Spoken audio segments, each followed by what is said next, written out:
Then I am going to call to order the 2407th meeting of the Darien Police Commission, held virtually, hopefully our last time, dare I hope that. First order of business is acceptance of the minutes of March 11th. Do I have a motion? Motion. Second? Second. All those in favor? Aye. Aye. Captain Marin, department activity? Sure. So this is over the period from March 11th to yesterday. Approximately 6 town street signs were stolen over the past 2 weeks.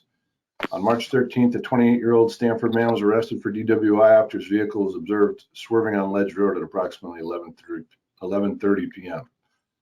On March 17th, a Norwalk resident had her wallet stolen from her shopping cart while shopping at Trader Joe's. Attempts to use her credit cards that were in the wallet were declined later in that day in Stratford. On March 20th, 2 Darien men aged 18 and 19 were arrested by warrant for their involvement in a criminal trespass incident at Middlesex School on November 27th at approximately 11:30 p.m.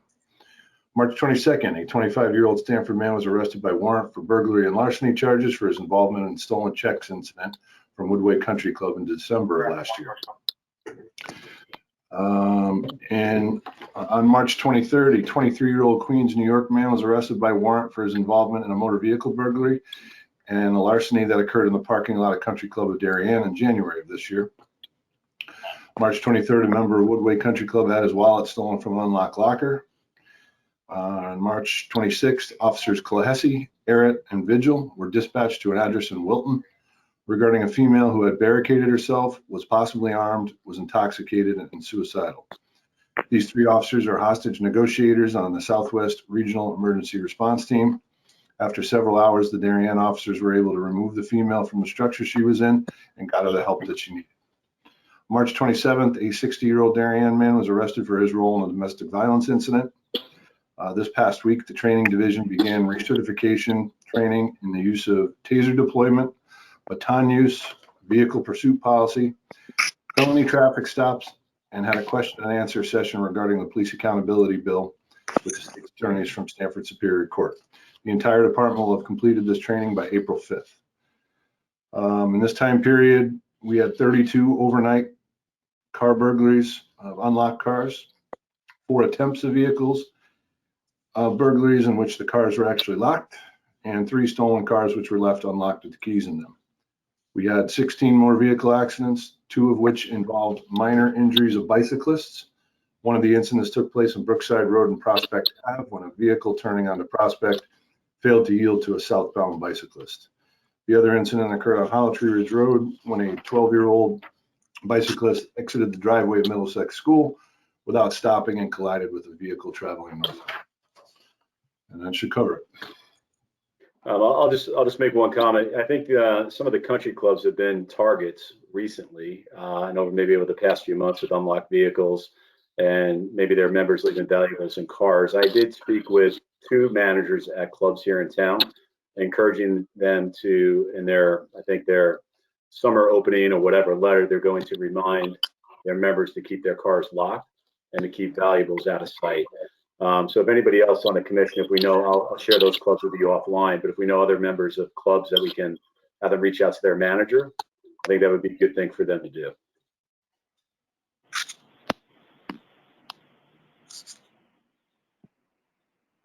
No, agreed. Anything we can do. Obviously, we like to think everybody is watching us at 3 or 4 o'clock on Thursday afternoon, but probably personal outreach can't hurt. We had a good run, and that we jinxed ourselves. Unfortunately. Anyway, yes. Okay. Old business. Chief, Excuse me, Commissioner. you? Can we COVID-19 and building issues? Municipal Oh, correspondence. I'm sorry. Yes, we can. I did. I did. I'm looking at the agenda. How about correspondence, Chief? Okay, so hopefully on my backup phone for meetings, everyone can hear me. We did get a nice letter for Officer Bud, who's one of our newer officers. We had an incident where someone was passing a school bus, and we got a nice email from the location manager from First Student, a bus company, just commending his services and his follow-up and his knowledge of how this has to go down when someone passes a school bus. There's certain boxes we have to check to ensure that everything was operating properly on the bus, and officers need to check that. So just a nice email. They took the time to reach out to Officer Bud, did a fine job with someone passing a school bus. So that's much appreciated. Excellent. Thank you. Sorry, I cut that off. But old business. All right, well, for COVID-19, we're all still COVID-19 free here as far as we know. We do have a fair complement of officers vaccinated and other staff members now that it's opening up in the state of Connecticut. The town did extend some of the travel rules and the COVID rules for all town employees that we will follow. Their main thrust there is to keep all employees safe. So things are pretty good here COVID-wise, although we do have an uptick in the state of Connecticut of COVID cases. Here at the police department proper, we're still doing very well. So I'm very thankful for that.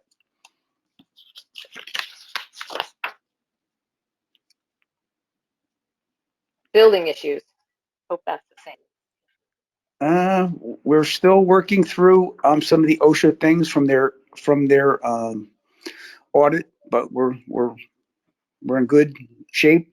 We got our vacuum for the range. We have to have a special vacuum to vacuum up the shooting range with the lead dust that might go in there, but we have that now on site. Our doctor checks for gas mask usage for our officers, that's well underway. So we're well situated for OSHA. We do have 2 catch basins in our parking lot that are starting to cave in, but with the assistance of the DPW. They have been marked off. Call Before You Dig has already been here, and they're going to be shoring up those catch basins in our parking lot. So all in all, pretty good on building. Our fob system, we're about half cut over on the new access panels. They're still diligently working on that. Air conditioning folks are still here working on our air conditioning and heat, but I think they have a pretty good handle on that. So I would hope in the next 30 to 60 days, both of those projects will be completely squared away and we can stop talking about building issues.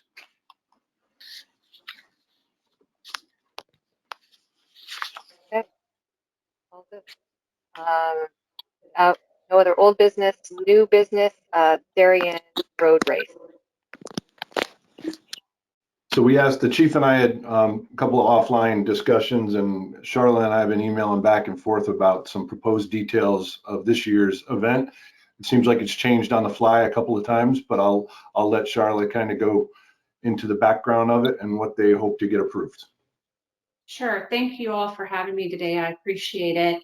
And the good news is we did have some early conversations about possibly changing the race from a 5-mile to a 5K. But we really, just with all the uncertainty around, we just really want to the same plan that we used in 2019, which I think went really well, and we had very minimal issues with that.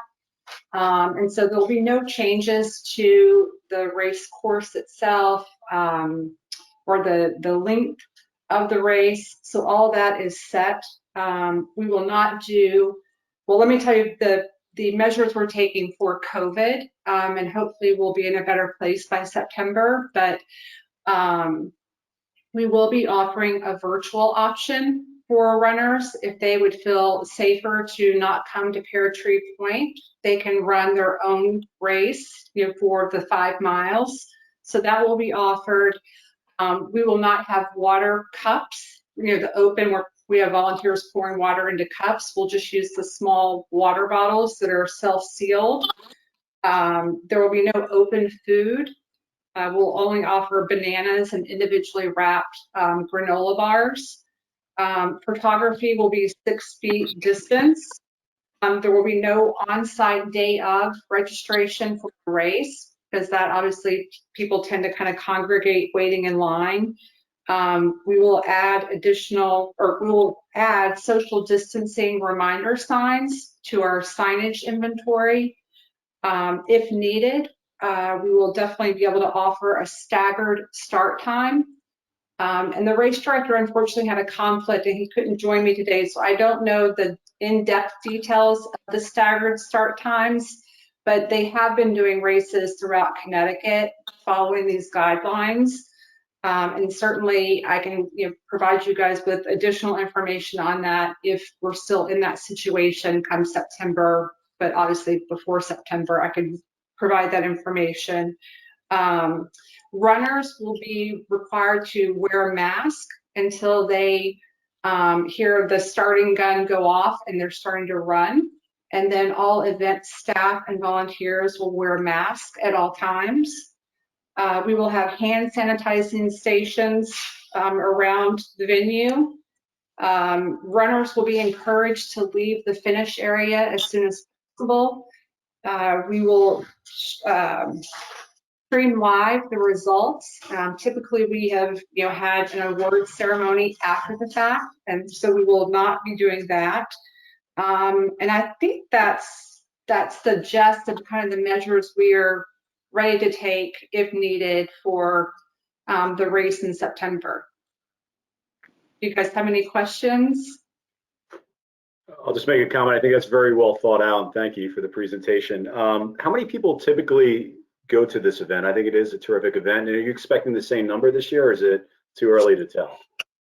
We honestly think that, with the progress we're all making with COVID and the vaccinations, we really think that things will be a lot better by then. And we think that people will really be kind of wanting to get out and do something as a community. Typically, last year, I believe we had 435 people registered for the race. And I would say of that number, we probably had 25 to 35 people who don't make it to the race itself, but they registered. So it's around 400 people. I will say the only thing, and I'm trying to get information back, is that I know we utilize Pear Tree Point School parking, and I believe that's around 30 parking spots, 30 to 35. And I know that property has been sold for development. And so I had emailed the representative I spoke with that represented the previous owner to see if they can put me in touch with the new owner. I don't know how quickly that will be developed, if they will still let us use that parking lot. So that's the only thing I'm a little bit concerned with in terms of just parking for attendees.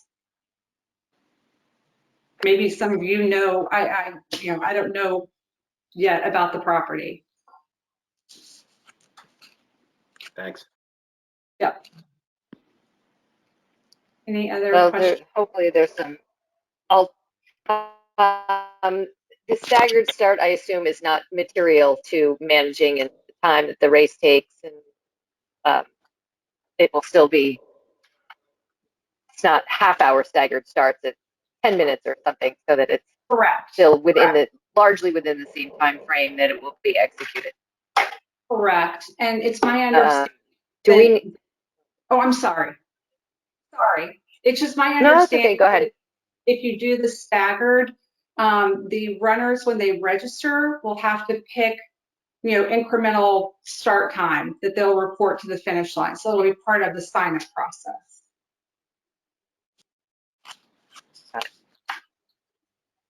No, sounds good. Hopefully we're back in business. We won't have to do any of this stuff, but it sounds like a good proposal. Do we need to approve any of this? Have we approved it for the year and this is just changes? Jan, do we need to do anything official?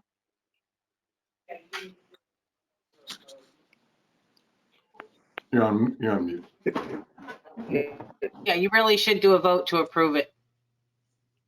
And is the route staying the same, Okay. or are we having a new route? Yes, sir.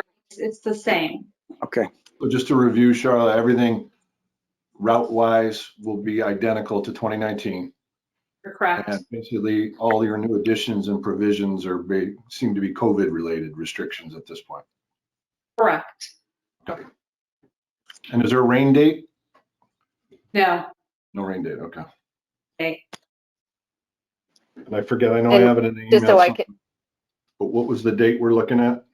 It's just about that. September the 19th, and it piggybacks on the Darien Boat Club.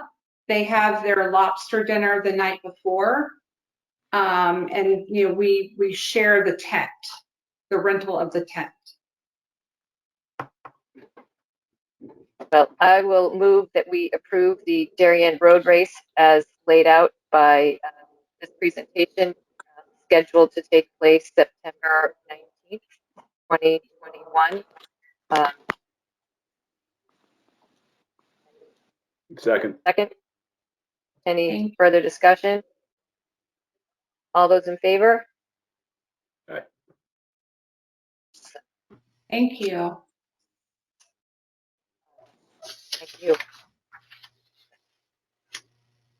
Traffic issues, Norotan Avenue. I'll Captain, is take that that. you or the chief? I'll take that one this Okay. afternoon in the absence of our legal traffic authority captain. But as far as the Federal Realty project and on Heights Road, a new traffic pattern was approved several years ago and part and parcel of that development. That new pattern has now been installed.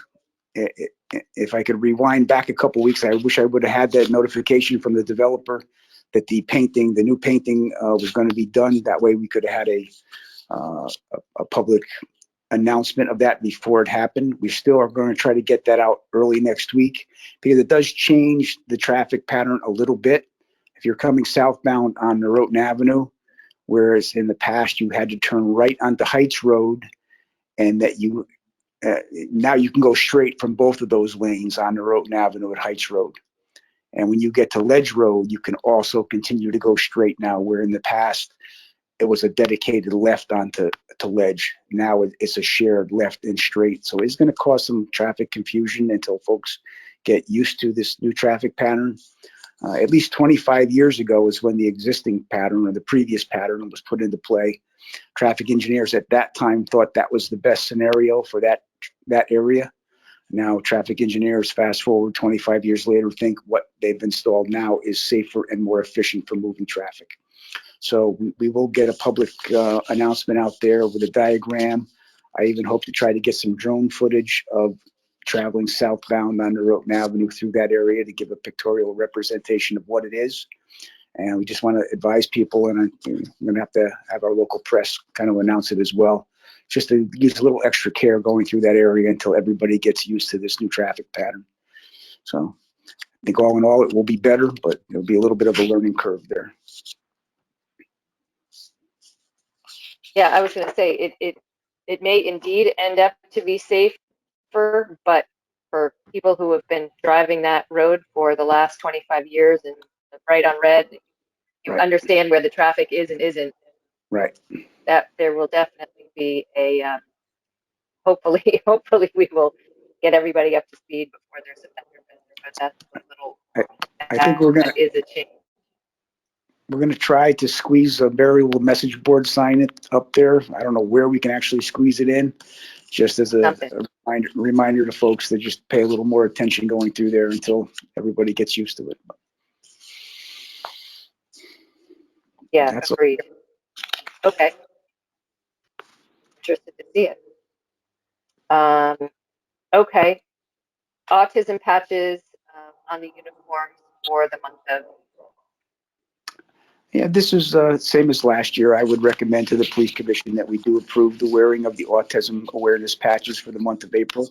See, Captain Marin, in advance of our meeting, has it sported so everyone can see what it is. It's the autism puzzle patch that we do support the Autism Foundation, and as I would recommend to the commission that we wear them again. These are our temporary shirts that have Velcro on them, so we can wear different patches. Most, if not all, officers here have that shirt that allows different patches to go on there for the month of April. I hereby recommend the commission approve the wearing of those patches. Agreed. I will make a motion that we approve the wearing of the autism patches on officers' shirts for the month of April. Second, Second. Kevin, any further discussion? All right. All those in favor? Unanimous. Excellent. All right. Chief, end of probation period for Officer Louis Arbella. Yeah, Officer Arbello, as you know, came from another department to our department here in Darien. His probation is actually today, would it be ended. I hereby recommend, based on his performance and his performance reviews, that the commission appoint him as a full-time non-probationary Darien police officer, effective today. That I make a motion to formally end the probationary period for Officer Arbello starting today. Second, Second. further discussion? All those in favor? Aye. Okay. This is, I believe, a special meeting, so we can't really add anything to the agenda. Anything else, Captain Marin, Chief? Well, we can Commissioner? set the next meeting if you'd like. The next scheduled meeting would be the 15th Do that? of April. I am on vacation that week, but clearly with the magic of technology, I can log in on my phone as I did today. If the commission wants to keep the schedule back on regular, it's the 15th would be okay for me, but I might be logging in from a slightly warmer locale.